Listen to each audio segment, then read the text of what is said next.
शुरुआत अहम खबर से कर रहे हैं। अवैध बांग्लादेशियों के खिलाफ दिल्ली पुलिस की बड़ी कार्रवाई हो रही है। फर्जी आधार बनाने वाले गैंग का भांडाफोड़ किया गया है। फर्जी कागजात की मदद से फर्जी आधार कार्ड बनाया जाता था, ये पता चला है। बट वो फ्रेशली बने हुए थे तो उनका प्रयोग शायद नहीं हुआ है। बट इसी सिलसिले में हमारी अभी तफ्तीश जारी है। हमने कई शॉर्ट लिस्ट किए गए हैं जो सस्पेक्टेड आधार जो बने हैं उसके फर्दर मिसयूज कितना हुआ है तो उस पर अभी कार्रवाई जारी है। सर अभी आपने बताया कि 7 लोगों को आपने डिपोर्ट करा चुके हैं। डिपोर्ट कैसे होता है? क्या डिस्ट्रिक्ट से डिपोर्ट हो जाना या फिर डिपोर्ट का जो प्रक्रिया वो थोड़ा समझा दें। डिपोर्ट की पूरी प्रक्रिया है, हम FRRO के थ्रू डिपोर्ट कराते हैं। मैं आपको बताना चाहूंगा बांग्लादेशी के अलावा भी अब तक साउथ डिस्ट्रिक्ट 31 अफ्रीकन नेशनल्स जो इलीगल रह रहे थे उनको भी डिपोर्ट कराया है 2024 में, और 12 इलीगल बांग्लादेशी भी हम 2024 में डिपोर्ट करा चुके हैं। डिपोर्ट कैसे होगा? मतलब डिपोर्ट हम विद प्रॉपर डॉक्यूमेंटेशन इनकी नेशनैलिटी इस्टेब्लिश करके उनको FRRO के थ्रू डिपोर्ट कराते हैं, उनको वहां पर पेश करते हैं। उनका एक सेंटर है वो लेता है और फर्दर FRRO के थ्रू इनको बांग्लादेश या इनकी रिस्पेक्टिव कंट्री में पुश किया जाता है। नौकरी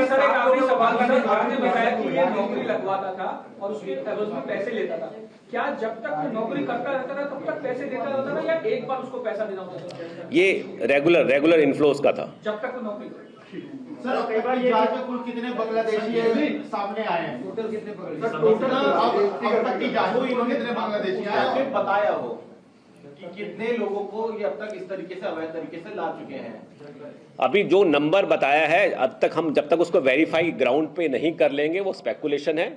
अब तक हम 12 बांग्लादेशी फिजिकली आइडेंटिफाई करके डिपोर्ट करा चुके हैं।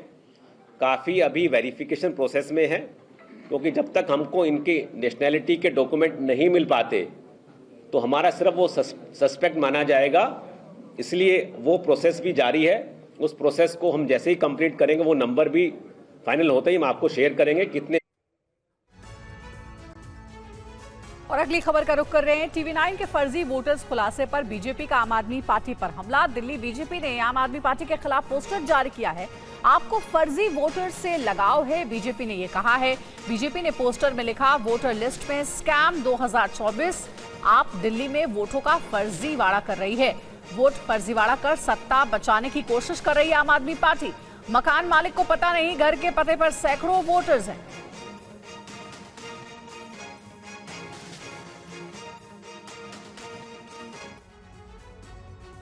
दिल्ली बीजेपी की ओर से जारी इस पोस्टर में लिखा है, आपको फर्जी वोटर से लगाव है। साथ ही ये भी लिखा है कि वोटर लिस्ट में स्कैम 2024। बीजेपी का आरोप है कि आम आदमी पार्टी दिल्ली में वोटों के फर्जीवाड़े के जरिए अपनी सत्ता बचाने की कोशिश कर रही है। दिल्ली बीजेपी ने कई फर्जी वोटरों का दावा करते हुए कहा है कि दिल्ली मेयर महेश कुमार की पत्नी का नाम भी इसमें शामिल है। बीजेपी के मुताबिक करोल बाग विधानसभा की लिस्ट में 277 और 276 दोनों में मेयर की पत्नी का नाम अलग अलग है और पति का नाम और फोटो भी एक ही है। तुरंत महेश कुमार इनकी पत्नी को इसको तो पद से इमीडिएट डिसमिस करना चाहिए। दिल्ली के मेयर है भैया, प्रथम नागरिक है, दिल्ली को शर्मसार कर रहा है। सचदेवा ने यह भी कहा कि पूर्व सीएम अरविंद केजरीवाल की पत्नी के फर्जी वोटर आईडी को लेकर केस भी चल रहा है। उन्होंने कहा कि चुनाव आयोग और पुलिस के कानूनी कार्रवाई की अपील की है। इसलिए हम कह रहे हैं बार बार कि अरविंद केजरीवाल, तुम चुनाव की अपनी नैया, अपनी वैतरणी फर्जी वोटों के सहारे पार करना चाहते हो। दिल्ली में फर्जी मतदान पर 1 साल की कैद है और कानून सबके लिए बराबर है। TV9 भी लगातार फर्जी वोटर्स की शिकायत को लेकर पड़ताल कर रहा है। रिपोर्ट आप देखिए। TV9 की टीम ने अभी तक दिल्ली के मोतीपुर के कर्मपुरा और तुगलकाबाद के मावी मोहल्ले के साथ त्रिलोकपुरी विधानसभा क्षेत्र के न्यू अशोकनगर और तुगलकाबाद के छुरिया मोहल्ले की पड़ताल की है, जहां कई चौंकाने वाले तथ्य सामने आए हैं। कहीं फुटपाथ के पते पर वोटर्स के नाम मिले तो कहीं मकान मालिक को पता ही नहीं कि उसके घर के पते पर सैकड़ों वोटर कैसे हैं। TV9 की खबर के बाद सियासी असर दिखने लगा है। T82 नंबर है, दीवार पे बिजली का मीटर लगा हुआ है, सड़क पे टेबल पड़ी है, न छत है न दीवार है, लेकिन 26 वोट है। तो मैं वही कह रहा हूँ ना, दिल्ली के हर कोने में अरविंद केजरीवाल ने साजिश करके इस तरह से वोट बनवाने का काम किया कि जिससे दिल्ली विधानसभा का चुनाव प्रभावित किया जाए। आपको हर विधानसभा में ऐसे घुसपैठिए मतदाता बहुत बड़ी संख्या में मिलेंगे। लेकिन आम आदमी पार्टी लगातार बीजेपी पर आरोप लगा रही है। वो जब भी लिस्ट लेकर आते हैं अरविंद केजरीवाल तो हमेशा दिखाते हैं कि ये देखिए ये कौन आप भी दिखा रही हैं फर्जी वोट हैं, हम भी दिखा रहे हैं, उनके सांसदों के फर्जी वोट हैं। तो जो चोर होता है वो अपनी चोरी थोड़ी ना स्वीकार करेगा, वो तो मना ही करेगा। वही अरविंद केजरीवाल कर रहे हैं। कुल मिलाकर दिल्ली में अवैध बांग्लादेशियों को लेकर सियासत गर्म है। दिल्ली एनएचआरसी के सदस्य प्रियांक कानूनगो ने कहा है कि दिल्ली के शेल्टर्स में 10 सालों से अवैध रूप से बांग्लादेशी रहते हैं। कहाँ मिला वो घुसपैठिया, कहाँ आप जा रहे थे, क्या बात हुई उससे? ये तय करने के लिए हम लोग जो शेल्टर्स हैं, जो नाइट शेल्टर्स हैं, उनके निरीक्षण कर रहे थे। इस दौरान जामा मस्जिद इलाके की एक शेल्टर होम में हमको ये आदमी मिला। ये तकरीबन 10 साल से वहाँ पे रह रहा है। अब ये शेल्टर्स जो हैं ये अस्थायी रूप से किसी को रहने के ठिकाने होते हैं, ये स्थायी घर किसी का नहीं होता है। अब 10-10 साल से 12-12 साल से लोग यहाँ कैसे रह रहे हैं? उसने स्वीकार किया कि वो बांग्लादेशी अवैध घुसपैठिया है, लेकिन उसका वोटर आईडी कार्ड जो है दिल्ली का बना हुआ है, वोट यही डालता है। कुछ बताया कि किसने बनवाया उसका वोटर कार्ड? हाँ, उसने हर्ष मंदर का नाम लिया। हर्ष मंदर ने नेशनल एडवाइजरी काउंसिल के मेंबर रहते हुए वोटर आईडी कार्ड बनवाया था। और वर्तमान जो दिल्ली की राज्य सरकार है ये उनको खाना उपलब्ध कराती है। और वहीं आप संयोजक केजरीवाल का केंद्र पर बड़ा आरोप है। किसान कानूनों को फिर से लागू करने की तैयारी है। केजरीवाल ने कहा है पिछले दरवाजे से दोबारा लागू करने की तैयारी है। पॉलिसी कहकर केंद्र लागू करना चाहती है काले कानून। पॉलिसी की कॉपी सभी राज्यों को भेजी गई है। तो केजरीवाल का केंद्र पर आरोप क्या है ये आपको बता दें। देश भर के किसानों की जानकारी के लिए मैं बता दूं कि जो 3 काले कानून केंद्र ने 3 साल पहले किसानों के आंदोलन की वजह से वापस लिए थे, उन्हें पॉलिसी कहकर केंद्र सरकार पिछले दरवाजे से दोबारा लागू करने की तैयारी कर रही है। देखिए, ये आम आदमी पार्टी के संयोजक अरविंद केजरीवाल का आरोप है। वो कहते हैं कि इस पॉलिसी की कॉपी उनके विचार जानने के लिए केंद्र ने सभी राज्यों को भेज दी है। और ज्यादा जानकारी के साथ हमारे सहयोगी जितेंद्र भाटी हमारे साथ जुड़ गए, उनसे बात करते। जितेंद्र, अरविंद केजरीवाल ने अपने इस पोस्ट के जरिए बताया है कि किसानों की जो बड़ी मांग थी, जो विरोध था काले कानूनों को लेकर के, वो वापस से केंद्र सरकार पिछले दरवाजे से लागू करने की तैयारी में है। क्या कहना अरविंद केजरीवाल का इस बारे में?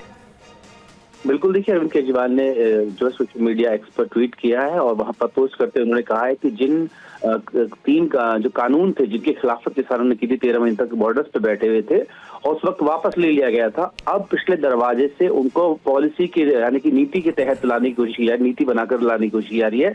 और इसको लेकर के ना तो किसी से कोई रायशुमारी की गई है, ना उसका ड्राफ्ट भेजा जा रहा है।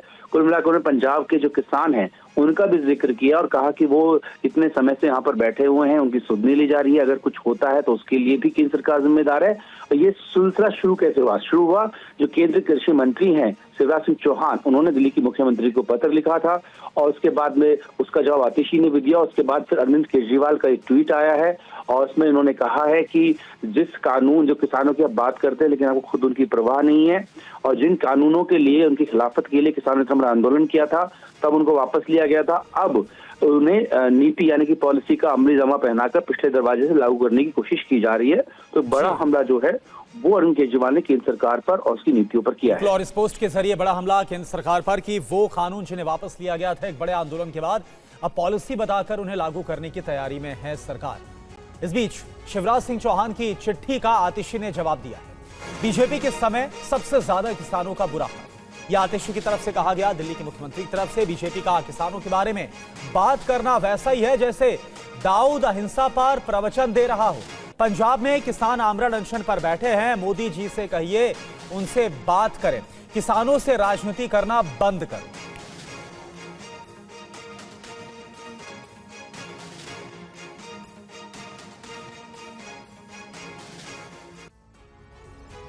तो शिवराज सिंह चौहान को दिल्ली के मुख्यमंत्री आतिशी की तरफ से जवाब क्या दिया गया ये आपको बताते हैं। बीजेपी का किसानों के बारे में बात करना वैसा ही है जैसे कि दाऊद अहिंसा पर प्रवचन दे रहा हो। बीजेपी के समय किसानों का सबसे ज्यादा बुरा हाल है। पंजाब में किसान अनशन पर बैठे हैं। मोदी जी से कहिए उनसे बात करें। बीजेपी राज में किसानों पर गोलियां, लाठियां चलाई गई, यह भी कहा गया आतिशी की तरफ से, और केंद्र सरकार पर यह कहते हुए हमला बोला। और आइए अब आपको बताते हैं कि आतिशी ने, दिल्ली की मुख्यमंत्री ने जिस लेटर का जवाब दिया है, उस लेटर में शिवराज सिंह चौहान की तरफ से क्या लिखा गया था। दिल्ली में आपकी सरकार किसानों के प्रति बेहद उदासीन है। किसानों के लिए दिल्ली सरकार में कोई संवेदना नहीं है। अरविंद केजरीवाल ने किसानों के हित में उचित फैसला नहीं लिया।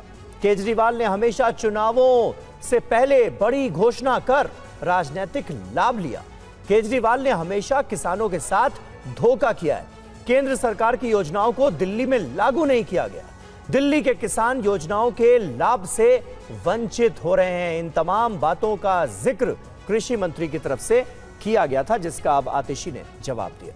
और अब अगली खबर का रुख करने जा रहे हैं। लालू यादव के ऑफर पर बोले हैं नीतीश कुमार। लालू क्या बोलते हैं छोड़िए। नीतीश कुमार से जब पूछा गया लालू यादव के बयान को लेकर, जब उन्होंने कहा कि हम नीतीश कुमार के साथ काम करना चाहते हैं, उनका स्वागत है, और इसी पर बयान देते हुए नीतीश कुमार ने कहा है कि लालू यादव क्या बोलते हैं छोड़िए। दरअसल लालू ने कहा था नीतीश के लिए हमारे दरवाजे खुले हैं।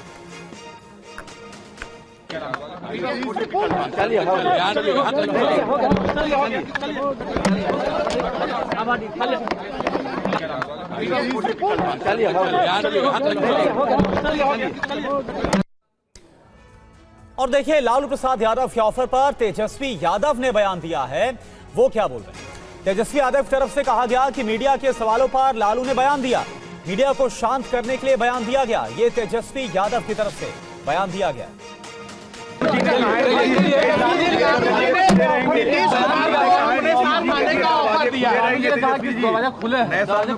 आप पत्रकार लोग आप पूछते रहते तो क्या बोलेंगे, आप लोग को ठंडाने के लिए बोले। चलिए। और लालू यादव के ऑफर पर बीजेपी का कहना है कि लालू यादव अब सपना मत देखें। हालांकि आरजेडी विधायक भाई वीरेंद्र भी इस तरह के ऑफर पहले दे चुके हैं।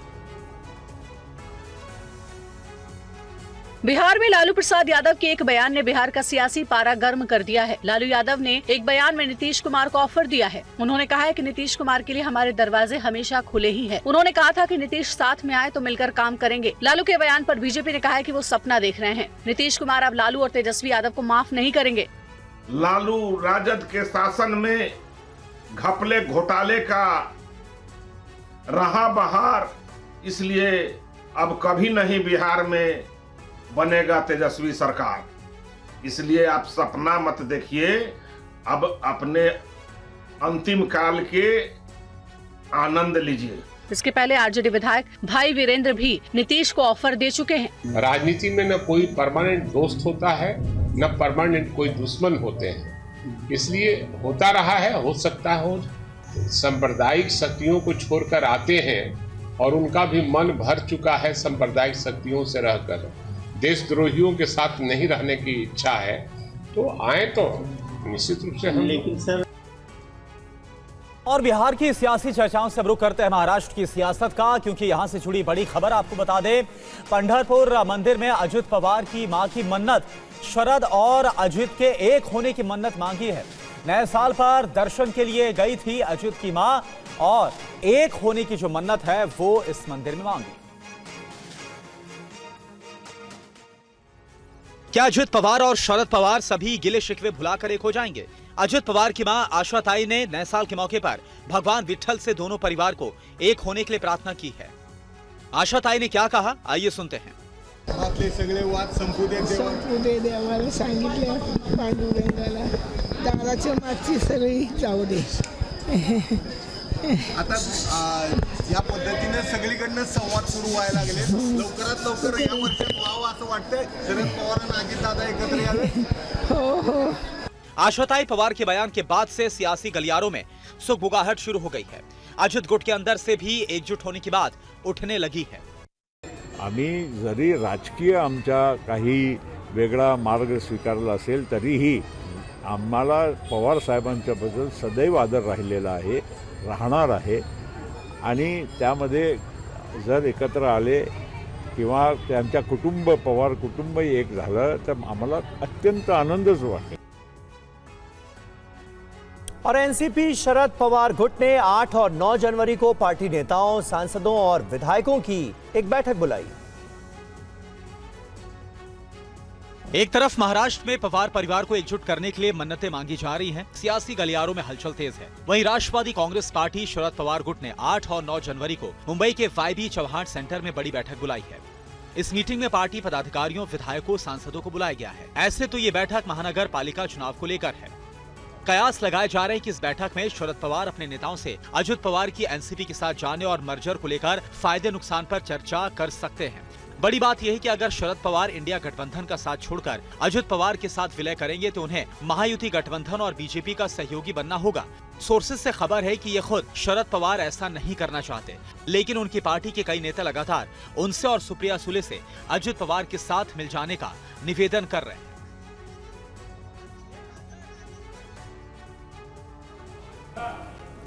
महाराष्ट्र के जलगांव के पालधी गांव में 2 गुटों के बीच हुई हिंसा के 2 दिन बाद भी पुलिस के कड़े बंदोबस्त दिख रहे हैं. कर्फ्यू को एक बार फिर से बढ़ा दिया गया है.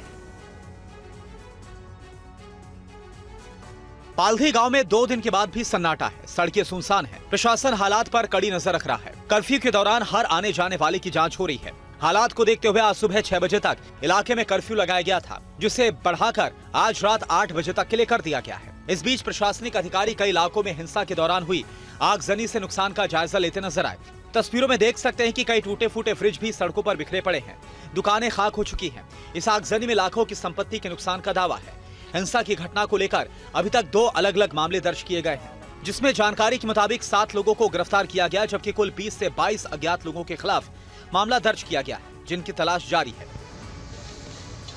इस बीच जलगांव पुलिस हिंसा के दौरान हालात को लेकर फुटेज खंगाली जा रही है. बताया जाता है कि जलगांव के कसाईवाड़ा इलाके से राज्यमंत्री गुलाबराव पाटिल की कार गुजर रही थी.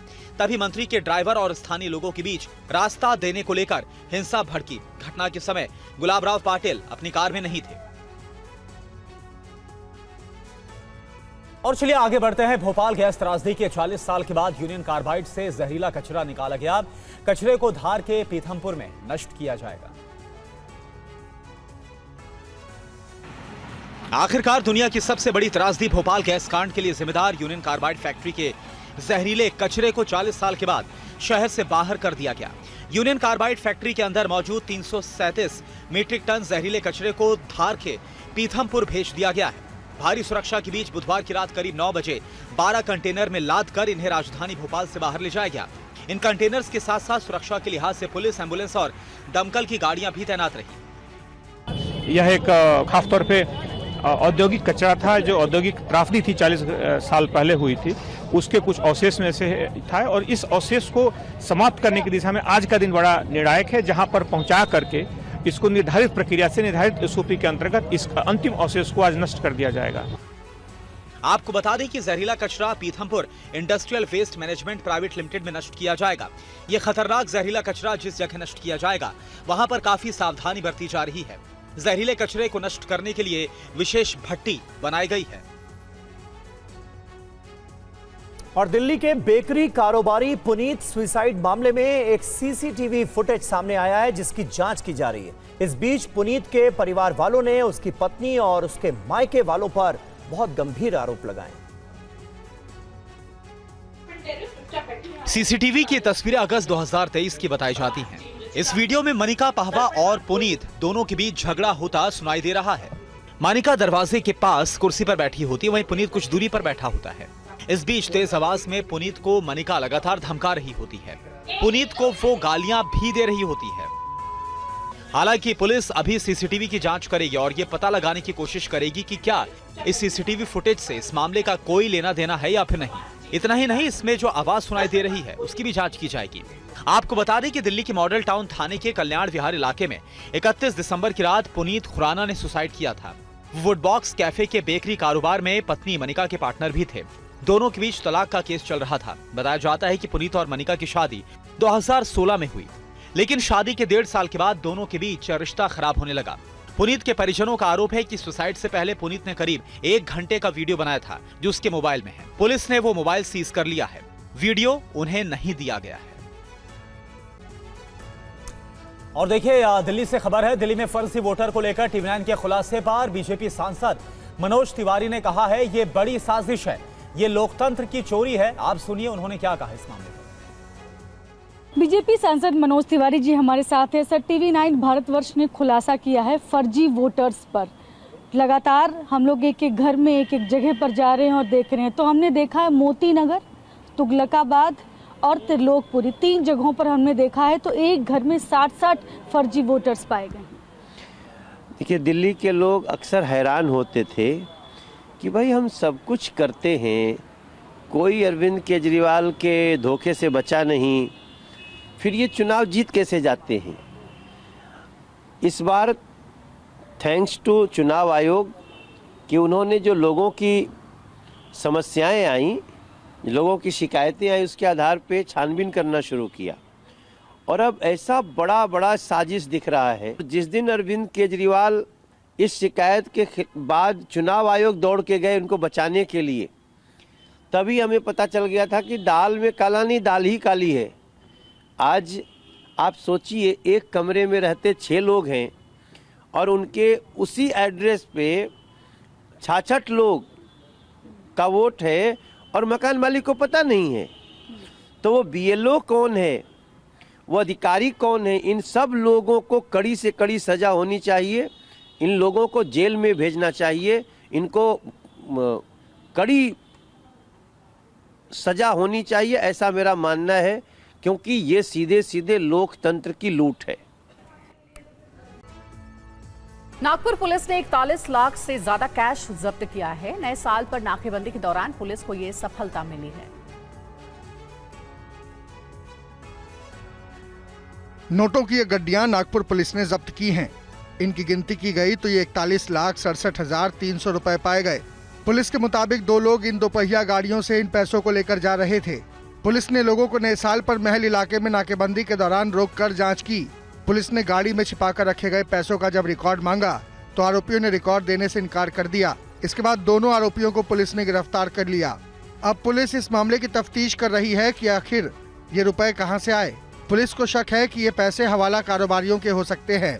इसके लिंक की तलाश करने में पुलिस जुट गई है। बताया जा रहा है कि पकड़े गए दोनों आरोपी मध्य प्रदेश के रहने वाले हैं, जिनकी पहचान रोहित गुलाब चंद्र कोहली और संगम रघुबीर कोहली के रूप में की गई है। पैसों को लेकर पुलिस आरोपियों से पूछताछ कर रही है। इस बीच नागपुर ट्रैफिक पुलिस ने 31 दिसंबर की रात यातायात नियमों का पालन न करने वाले कई वाहनों के चालान काटे। ट्रैफिक पुलिस ने कुल 1 करोड़ से ज्यादा की रकम वसूल की है। सिडनी टेस्ट से पहले ड्रेसिंग रूम विवाद पर गौतम गंभीर का बयान सामने आया। गंभीर ने कहा कि कोच खिलाड़ियों की बहस बाहर नहीं जानी चाहिए। सिडनी टेस्ट से पहले टीम इंडिया में ड्रेसिंग रूम विवाद गहराता जा रहा है। विवाद के बाद टीम इंडिया के हेड कोच गौतम गंभीर ने ड्रेसिंग रूम विवाद पर बयान दिया। उन्होंने कहा कि कोच और खिलाड़ियों के बीच की बहस ड्रेसिंग रूम में ही रहनी चाहिए। ड्रेसिंग रूम में जब तक ईमानदार लोग हैं तब तक भारतीय क्रिकेट सुरक्षित हाथों में रहेगा। देखिए, पहली बात तो है कि सब इंडिविजुअल्स को पता है कि किस एरिया में काम करना है, और ऐसा नहीं है कि यहाँ पर मैं कोई इंडिविजुअल्स के बारे में बात करूँगा, बिकॉज अल्टीमेटली आप एज ए टीम जीतते हो और एज ए टीम ही हारते हैं। और जब आप अपने देश के लिए खेल रहे होते हैं तो हर व्यक्ति यही कोशिश करता है कि अपना मैक्सिमम कंट्रीब्यूट कर सके, तो वो इम्पोर्टेंट। और ऐसा नहीं है कि जो डिबेट एक प्लेयर और कोच के बीच में होती है वो उनके ही बीच में रहनी चाहिए। आप सिर्फ रिजल्ट देखते हैं, और फॉर्चुनेटली अनफॉर्चुनेटली ये स्पोर्ट सिर्फ रिजल्ट के लिए ही जाना जाता है। मेलबर्न में हार के बाद गौतम गंभीर खिलाड़ियों पर बुरी तरह से भड़के थे। उनके निशाने पर सीनियर खिलाड़ी भी थे। अब देखना होगा कि ड्रेसिंग रूम विवाद के बाद कल से होने वाले 5वें और आखिरी मैच में इसका क्या असर पड़ेगा। और अब एक अच्छी खबर घाटी से। 3 दशक बाद श्रीनगर शहर के सबसे पुराने शहर में अब शांति लौट रही है। सीआरपीएफ के जवान यहां बने बंकर्स को छोड़ रहे हैं। टीवी9 संवाददाता महराज की ये ग्राउंड रिपोर्ट आपको दिखाते हैं। हम श्रीनगर के डाउनटाउन में स्थित ईदगाह बरारीपोरा में है और आप देख सकते हैं कि ये जो पीछे बंकर जो था ये सीआरपीएफ का वो बंकर था जो कि कहा जा सकता है करीब 30 सालों पहले जो है पहले बीएसएफ ने इसको बनाया था, और फिर उसके बाद इसमें जो है हालात के चलते जब बीएसएफ को कश्मीर से जो है नियंत्रण रेखाओं की ओर जो है भेजा गया था, उसके बाद कहा जा सकता है कि जो कमान थी वो सीआरपीएफ को सौंपी गई थी और ये बंकर जो था सीआरपीएफ जो है इस्तेमाल कर रही थी। बता दें आपको कि कश्मीर में आहिस्ता आहिस्ता जो हालात सुधर रही है उसके चलते बता दें आपको कि ऐसे कई बंकर जो है बीते वर्षों में जो है यहाँ से जो है ऐसे ही खाली किए गए हैं और यहाँ से जो है बता दें आपको कि जो तरीके की बेहतरी लाई जा रही है। वहीं पे निसंदेह ये भी है कि हालात पे काबू रखना भी है और उसके चलते कहा जा सकता है कि छोटे मेकशिफ्ट बंकर जो है वो श्रीनगर में जो है एरिया डोमिनेशन के हिसाब से बनाए जाते हैं और वो समय समय पे जो है उठाए जाते हैं, लेकिन ऐसे पुराने बंकरों का कहीं ना कहीं से उठाया जाना जहाँ की लोकेलिटी जो कह सकते हैं कि यहाँ के लोगों को यहाँ पे जो है राहत पहुँचा रहा है। जम्मू कश्मीर समेत घाटी में बर्फबारी जारी है, इससे पारा लगातार गिरता जा रहा है। ये रिपोर्ट आपको दिखाते हैं। बर्फ से पूरा पहाड़ जैसे जम चुका है। जहां कहीं भी देखिए बर्फ की मोटी चादर से भद्रवाह के पहाड़ सफेद नजर आ रहे हैं। ठंड की वजह से देखिए कैसे बहते हुए झरने यानी कि वाटरफॉल जम चुके हैं। ठंड की वजह से प्रकृति जैसे ठहर सी गई है। पर्यटक इस नजारे के साथ सेल्फी लेते हुए भी नजर आ रहे हैं। हिमपात की वजह से सिंथन दर्रे, सोनमर्ग, करगिल मार्ग और भद्रवाह चंबा अंतर्राज्यीय मार्ग सहित कई रास्तों पर आवाजाही 2 दिनों से प्रभावित है। गुलमर्ग के हालात देखिए, भारी बर्फबारी की वजह से कई रास्ते बंद हो गए हैं। रास्ते को खोलने के लिए बर्फ हटाने का काम जारी है।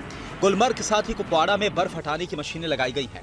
कश्मीर घाटी में आज तेज बर्फबारी की चेतावनी को जारी किया गया। हिमाचल प्रदेश के लाहौल स्पीति घाटी की तस्वीरें हैं। यहाँ पर भी बर्फ की मोटी चादर जमी है। बर्फबारी रुक रुक कर जारी है, जिससे कि तापमान में गिरावट दर्ज की जा रही है। कल लाहौल स्पीति का ताबो गांव सबसे ठंडा रहा, जहां पर तापमान -16.7 डिग्री सेल्सियस दर्ज किया गया। आज से 7 जनवरी तक प्रदेश के कई क्षेत्रों में बारिश और बर्फबारी का अलर्ट जारी किया गया है। आज ऊना, कांगड़ा, मंडी, हमीरपुर और बिलासपुर के कई क्षेत्रों में घना कोहरा भी देखा गया।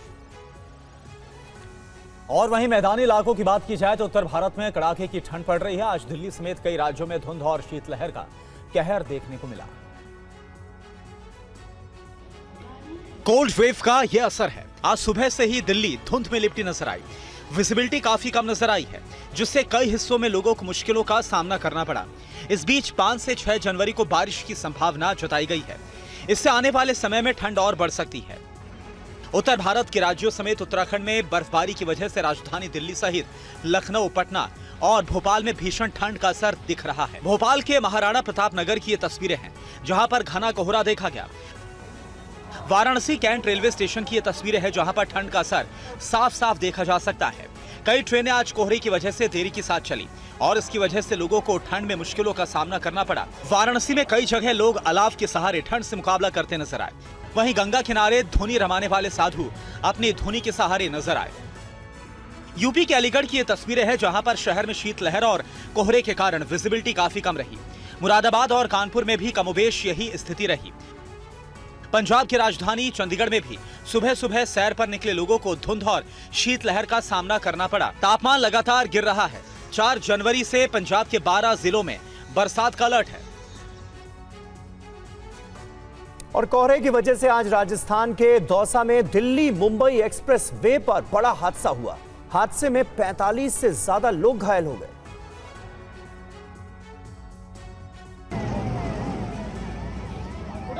दिल्ली मुंबई एक्सप्रेस वे पर खड़ी ये बस हादसे का शिकार हुई। तस्वीरों में देख सकते हैं कि टक्कर के बाद बस का अगला हिस्सा पूरी तरह से क्षतिग्रस्त हो गया। बताया जाता है कि लग्जरी बस 45 श्रद्धालुओं को लेकर उज्जैन से दिल्ली जा रही थी, जो मुंबई एक्सप्रेस वे पर हादसे का शिकार हो गई। बताया जाता है कि हादसा कोहरे की वजह से हुआ। कोहरे के कारण पहले ट्रक और ट्रेलर में टक्कर हुई और उसके बाद पीछे से आ रही बस जा टकराई। हादसे में कई यात्री घायल हो गए। दिल्ली मुंबई एक्सप्रेस वे है, उसमें पिलर नंबर 198 नंबर के पास में एक्सीडेंट हुआ है। कोहरे की वजह से आगे जो ट्रक था उसमें पीछे से जो ये श्रद्धालुओं की बस आ रही थी वो उसमें गिर गई और लगभग 40 से 50 लोग इसमें सवार थे। 5-6 को रेफर किया गया जयपुर, बाकी अभी हॉस्पिटल में इलाज चल रहा है। गंभीर रूप से घायल 4 यात्रियों का जयपुर में इलाज जारी है। कुछ घायल प्राथमिक उपचार के बाद आगे के इलाज के लिए खुद ही नोएडा और दिल्ली रवाना हो गए। और अब खबर है महाराष्ट्र के संभाजी नगर से, जहां एक स्कूल में सांड के घुस जाने के बाद से हड़कंप मच गया। सांड ने बच्चों पर हमला भी किया है। ये वीडियो महाराष्ट्र के संभाजी नगर का है, जहां मॉडर्न स्कूल के बच्चे ब्रेक के दौरान स्कूल परिसर में जमा हुए थे। आपस में कुछ बातें कर रहे थे, कुछ छात्र खेल रहे थे। इस दौरान एक सांड अचानक से भागते हुए स्कूल परिसर में घुस गया और जहां जगह मिली उधर भागने लगा। सांड को देखते ही बच्चे इधर उधर भागने लगे। सांड ने स्कूल परिसर में मौजूद कुछ बच्चों पर हमला भी कर दिया। सोचिए कि बच्चे खेल रहे हो और अचानक कोई जानवर स्कूल में घुसकर हमला कर दे तो कैसा माहौल हो गया होगा। जब तक सांड स्कूल परिसर में मौजूद रहा तब तक बच्चों की सांसें अटकी रही। आखिरकार कुछ देर के बाद सांड वहां से बाहर निकल गया। राहत की बात यह रही कि इसमें कोई जनहानि नहीं हुई या फिर कोई भी छात्र गंभीर रूप से घायल नहीं हुआ। कुछ छात्रों को चोटें आई हैं। अस्पताल में इलाज के बाद उन्हें घर भेज दिया गया है। आपको बता दें कि स्कूल में घुसकर बच्चों पर हमला करने से पहले सांड ने बाहर भी 2-3 लोगों को टक्कर मारी थी। लोगों ने जब इसे भगाया तो वो स्कूल परिसर में घुस गया और बच्चों पर हमला करने लगा। 12 साल बाद प्रयागराज में होने वाला पूर्ण कुंभ आध्यात्म और धर्म का ही आयोजन नहीं, उससे कहीं बढ़कर है। कुंभ मेला इकोनॉमी के लिहाज से भी बेहद महत्वपूर्ण है, क्योंकि ये हर सेक्टर की ग्रोथ के लिए बड़े अवसर पैदा करेगा। ये खास रिपोर्ट देखिए। 13 जनवरी से 26 फरवरी 2025 तक प्रयागराज में पूर्ण कुंभ के लिए 40 से 45 करोड़ श्रद्धालुओं के पहुंचने का अनुमान है। पूर्ण कुंभ पूरी अर्थव्यवस्था को गति देने में महत्वपूर्ण भूमिका निभाता है। ट्रैवल टूरिज्म से लेकर होटल, रिक्शा, टेम्पो, रेस्तरां और रेहड़ी पटरी पर सामान बेचने वाले छोटे व्यापारियों तक के लिए कुंभ मेला असीमित अवसर लेकर आता है। कॉन्फेडरेशन ऑफ इंडियन इंडस्ट्री यानी CII के मुताबिक 2019 अर्ध कुंभ में 1.2 लाख करोड़ का राजस्व आया, जबकि 2013 के पूर्ण कुंभ में कुल 12,000 करोड़ का राजस्व आया था। एक अनुमान के मुताबिक 2025 के कुंभ में 3 लाख करोड़ से ज्यादा का राजस्व आ सकता है। यूपी सरकार को टैक्स किराए से 25,000 करोड़ मिलने की उम्मीद है। CII के मुताबिक 2019 में अलग अलग क्षेत्रों में 6 लाख से अधिक लोगों को रोजगार मिला। 2025 कुंभ में ब्रांडिंग और मार्केटिंग पर ही 3,000 करोड़ खर्च करने की उम्मीद है। कुंभ मेले के दौरान प्रयागराज ही नहीं, उसके पास वाराणसी, मथुरा, अयोध्या, चित्रकूट, विंध्याचल जैसे धार्मिक स्थलों पर भी श्रद्धालुओं का जाना होता है, जो उन शहरों के लिए भी कमाई के मौके पैदा करता है।